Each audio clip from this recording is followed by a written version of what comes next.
Hi everybody! Today I have a very special video that's been requested from a friend in Japan. His name is Teiji Shimada and he's been, asking me lots of questions related to TOEIC speaking test which has been changed recently. He wanted to know how to use a scratch paper. He wanted me to share some note-taking tactics when it comes to taking the TOEIC speaking test. So here I am, wanting to let you know how to take notes when you're taking the test.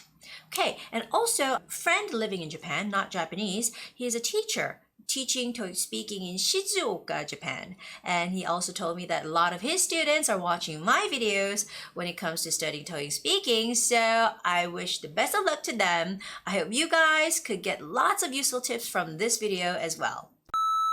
Well, today, like I said, I would like to share my tips on how to use the note-taking. The one thing that's been allowed since the June of 2019.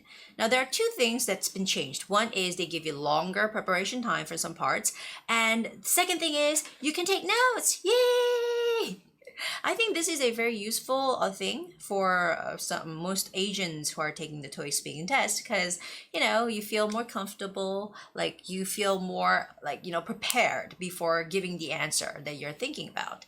So here are some tips that I share with my students. Now, there are 6 parts in TOEIC speaking, all right? 6 parts. And not all parts are actually necessary to take notes. For instance, part 1 is reading a text aloud, so you cannot actually take notes. You cannot, do something on the screen, so pass there. Part 2, of course, you have to. Part 3 and 4, actually, you cannot take notes because the preparation time is relatively too short. It's only 3 seconds per answer. So if you start writing something, it's over. So you don't take notes for parts 3 and 4. But for parts 5 and 6, it's very, very helpful to take notes. But now, how do you take notes? Here it goes.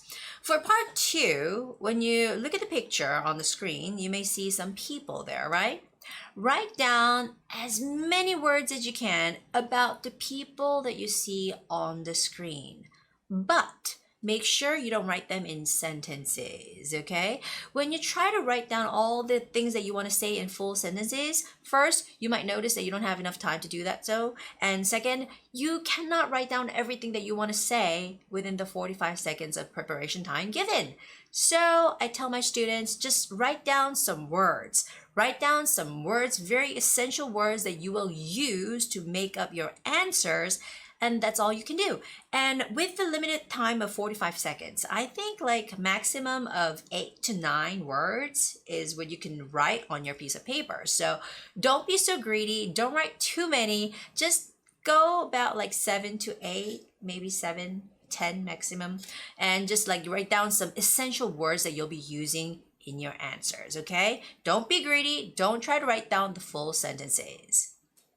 Now for part 5, now this is a part where it comes the taking notes. So using the scratch paper is so helpful for you guys.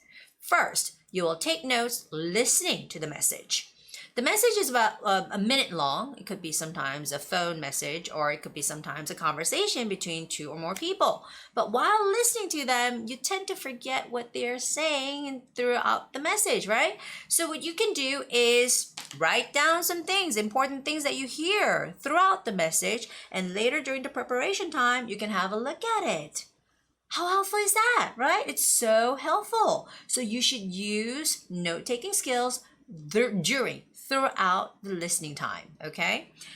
Now, some words that I always tell my students to take notes of are like what the person is doing or are doing, what the people are doing. They talk about their job, their occupation, their mission, their events, their project.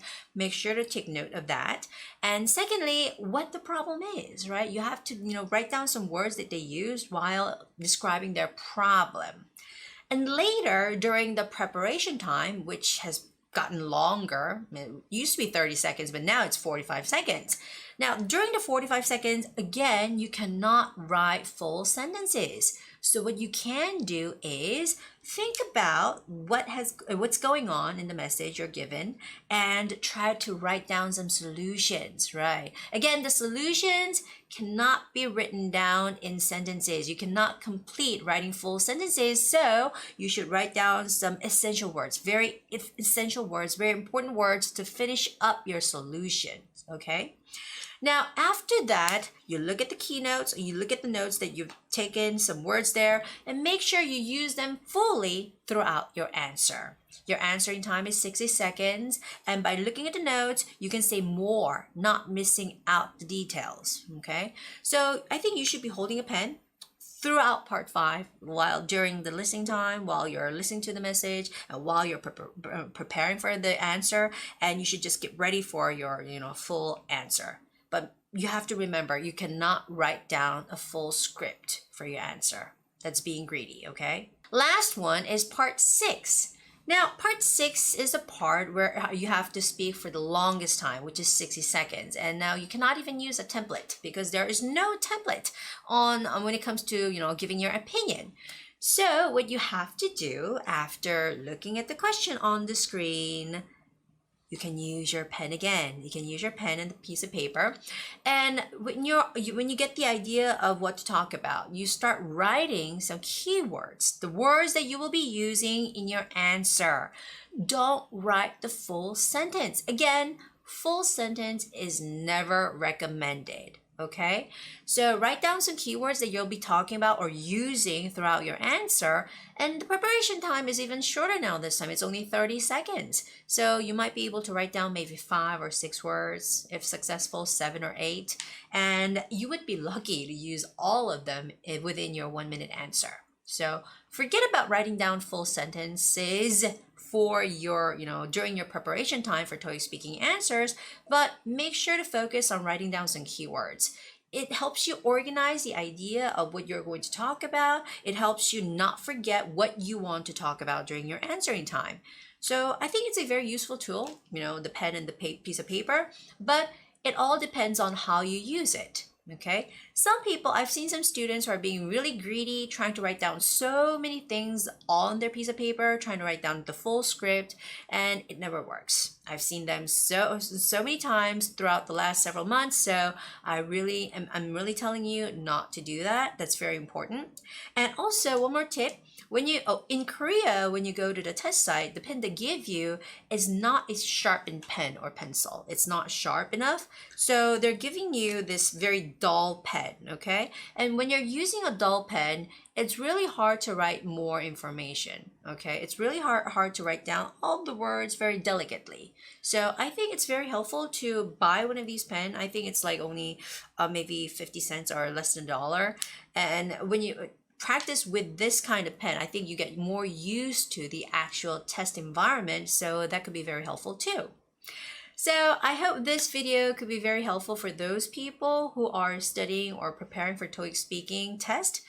And it has been verified that it's not only Korea and Japan who's using the scratch paper and the pen to take notes, but in some countries it hasn't started yet. Like I've seen one of our viewers from Costa Rica, I believe.